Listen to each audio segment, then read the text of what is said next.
In this video, we will demonstrate the proper techniques to use a multi-channel pipette to fill a 96 well plate.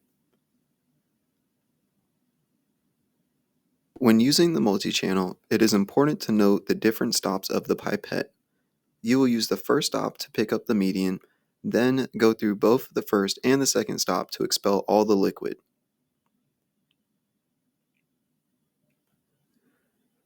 Press to the first stop, then insert tips into the well, slowly releasing the button to take up the medium.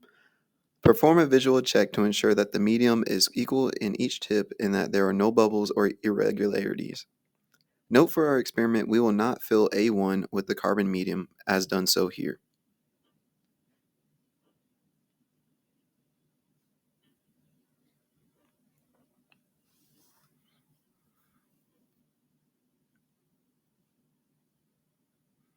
When filling the 96 well plate, remove the 96 well plate lid, hovering it to the side.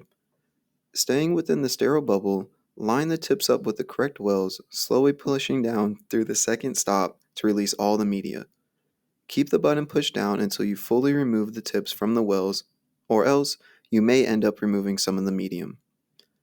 When moving the pipette back and forth between the wells and the plate, hover the lid over the plate to help prevent contamination.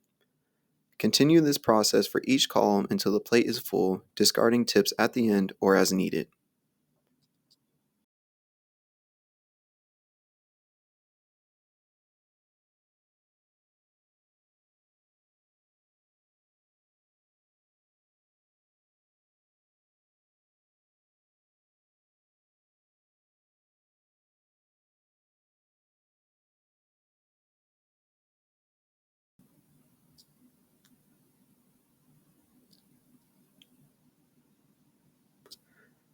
During this process, be careful not to contaminate your tips via touching surfaces of any kind. If contamination occurs, discard tips and get a new set.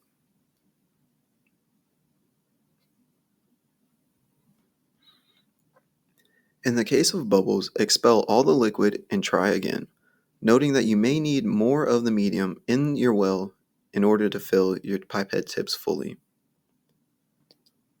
As mentioned before, when removing your lid, place it face down or hovering above your 96 well plate.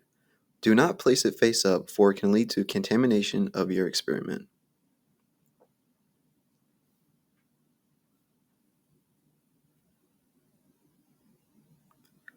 Lastly, be conscious of your experiment. Have a plan so you know when and where to pipette. As always, be careful of spills that can occur, which could require your TA or PI to help clean up.